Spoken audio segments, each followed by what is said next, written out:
नरेंद्र मोदी का इंडिया में कोई जोड़ नहीं है। प्रॉब्लम ये है कि सहाफी परेशान है कि भाई अगर अगर कांग्रेस बैशिंग ना की तो टीवी स्क्रीन टाइम नहीं मिलेगा। कि नरेंद्र मोदी का इस वक्त भारत में कोई मुकाबला ही नहीं है किसी के साथ, सिंगल हैंडेडली हर चीज स्वीप कर गया। ठीक है जी। बल्कि बिहार के इलेक्शन में सियासी जमातें ये सोच रही थी कि आप नरेंद्र मोदी को ना टारगेट करो, क्योंकि अगर उसको टारगेट करोगे तो वो और मशहूर होता है, वो इलेक्शन बंदा अनपॉपुलर हो जाता है जो उसको गाली देता है। और मैंने तो अब यही सुना है कि अब इसके बाद जो है, वैसे रोहित बेहतर बता सकते हैं, लेकिन सुना है तो इस वक्त नरेंद्र मोदी जी का कोई जोड़ नहीं है इंडिया में। नरेंद्र मोदी का इंडिया में कोई जोड़ नहीं है। और देखे ना, इंडिया के तो सहाफी भी नरेंद्र मोदी की सपोर्ट करते हैं और इंडिया के तो जर्नलिज्म भी मीडिया के सपोर्ट करते हैं।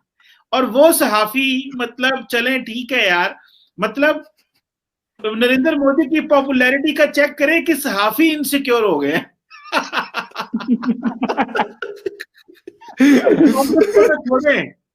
कांग्रेस छोड़े उनके, तो वो तो अपोजिशन में अगले 4 साल।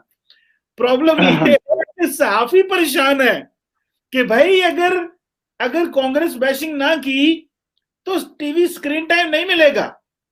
ये मैं इंडिया का मीडिया देख रहा हूं, इलेक्ट्रॉनिक मीडिया, आज मैंने सारा दिन देखा। लेकिन एक बात बताऊं, यहां पे ऑपोजिशन जमातें पॉइंट स्कोरिंग करती हैं, करनी चाहिए, करें पॉइंट स्कोरिंग, नो प्रॉब्लम। लेकिन मैं ये समझता हूं कि नरेंद्र मोदी का इस वक्त भारत में कोई मुकाबला ही नहीं है किसी के साथ, सिंगल हैंडेडली हर चीज स्वीप कर गया। ठीक है जी। ये तो इतनी बड़ी ताकत बन गए नरेंद्र मोदी साहब। और मैं देख रहा हूं और मैं सोच रहा हूं कि कौन चैलेंज कर सकता है इन्हें। इन्हें कोई नहीं चैलेंज कर रहा, क्योंकि जो एजेंडा उन्होंने कंट्रोल किया हुआ है वो किसी के पास जाने नहीं दे रहे।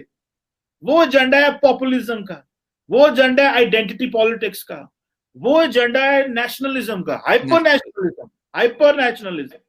ठीक है जी।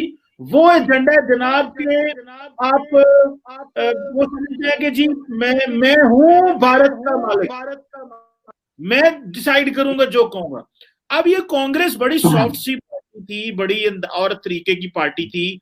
ये थोड़े डायलॉग डिस्कशन, धीमे धीमे स्लो स्लो चलने वाले लोग थे।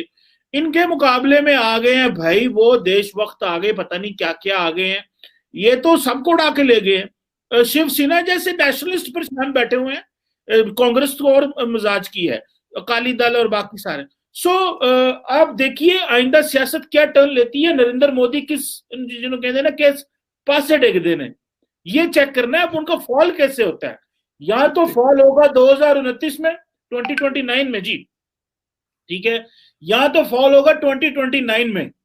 तो जो कि अगर नरेंद्र मोदी 2024 में जीत गए तो मुझे कोई हैरानगी नहीं होगी जो इस वक्त चल रहा है, क्योंकि इस वक्त भारत में तो ये बात चल रही है कि मोदी साहब को जितनी गाली दोगे वो उतना पॉपुलर होगा। तो उसको तो गाली नहीं दे रहा कोई कि आप नरेंद्र मोदी को ना टारगेट करो, क्योंकि अगर उसको टारगेट करोगे तो वो और मशहूर होता है, वो इलेक्शन बंदा अनपॉपुलर हो जाता है जो उसको गाली देता है। ये तो कांग्रेस को छोड़े, मीडिया वाले हमारे भाई जो हैं, दोस्त हैं, वो सारे लाइन मार गए हैं उधर, वो मोदी जी के हाथों में हाथ डाल दी है उन्होंने। जर्नलिज्म करे, थोड़ा स्टेटस को चैलेंज करो यार, जब तक स्टेटस को चैलेंज नहीं करोगे तब तक जर्नलिज्म नहीं होगी। और मैंने तो अब यही सुना है कि अब इसके बाद जो है, वैसे रोहित बेहतर बता सकते हैं, लेकिन सुना है कि योगी जी अगली दफा प्राइम मिनिस्टर बनेंगे। कहते हुए इससे भी 2 कदम आगे हैं मोदी जी से, तो इसलिए उनको लोग वो कर रहे हैं कि यार उत्तर प्रदेश से निकलकर वो भी आके दिल्ली में बैठ जाएंगे। देखिए, पहली चीज तो मैं ये बोलना चाहूंगा, चीमा साहब ने जो बोला कि हमारे सहाफी भी उनकी तरफ से बोल रहे हैं, तो यार अगर कोई चीज अगर मोदी सही कर रहा है तो हम फिर भी गाली देना शुरू कर दें वो नहीं हो पाएगा, है ना। तो मैंने ये बात स्टार्टिंग में ही बोली कि देखिए, एक पार्टी जिसका नाम कांग्रेस है, जिसने इस प्रोटेस्ट को सपोर्ट किया, ये बिल लाया कौन? इस बिल को कांग्रेस ने बनाया, कांग्रेस लेके आई इस बिल को, पार्लियामेंट में टेबल किया यार इसे। उसके बाद उनके सबसे बड़े जो लीडर्स में से हैं कपिल सिब्बल, उन्होंने इसे पार्लियामेंट में डिफेंड किया, उनकी स्पीच अवेलेबल है, और उसके बाद मोदी गवर्नमेंट ने इसे पास करा दिया। तो मैं ये तो कतई नहीं मानना चाहूंगा ना, मैं ये बिल्कुल नहीं मानूंगा कि यार इंडिया की जितनी भी स्टेट्स और यूनियन टेरिटरीज हैं उसमें ज्यादातर में आइदर कांग्रेस और बीजेपी इन्हीं की गवर्नमेंट है। तो मैं ये बिल्कुल नहीं मानना चाहूंगा कि यार ये दोनों के दोनों एंटी फार्मर हैं। इस बात को इस लॉजिकल एंगल से मैं मानना चाहूंगा। भाई देखो, ये अगर एक पार्टी ला रही है और दूसरी इसको इंप्लीमेंट करा रही है, जीएसटी के साथ भी यही हुआ। स्टार्टिंग में जीएसटी के खिलाफ थे हम लोग, मोदी ने और भी काम किए हैं ऐसे। जैसे हमारे पास एक आरोग्य सेतु है, वो है, हम लोगों ने गरीबों को 1 रुपए पे इंश्योरेंस दिया 3 लाख का। तो अगर ये ऐसी पॉलिसी अच्छी आ रही है कि आप गरीब जाके 3 लाख रुपए तक, और 3 लाख रुपए में हार्ट का ऑपरेशन हो जाता है इंडिया में, तो अगर आप गरीब को जो कि मजदूर है उसे आप हार्ट का ऑपरेशन 1 रुपए में करवा रहे हैं, तो यार इट्स अ गुड पॉलिसी। दोस्तों, मुझे उम्मीद है कि ये वीडियो आपको पसंद आया होगा। वीडियो पसंद है तो प्लीज़ हमारे YouTube चैनल को जरूर सब्सक्राइब कीजिए।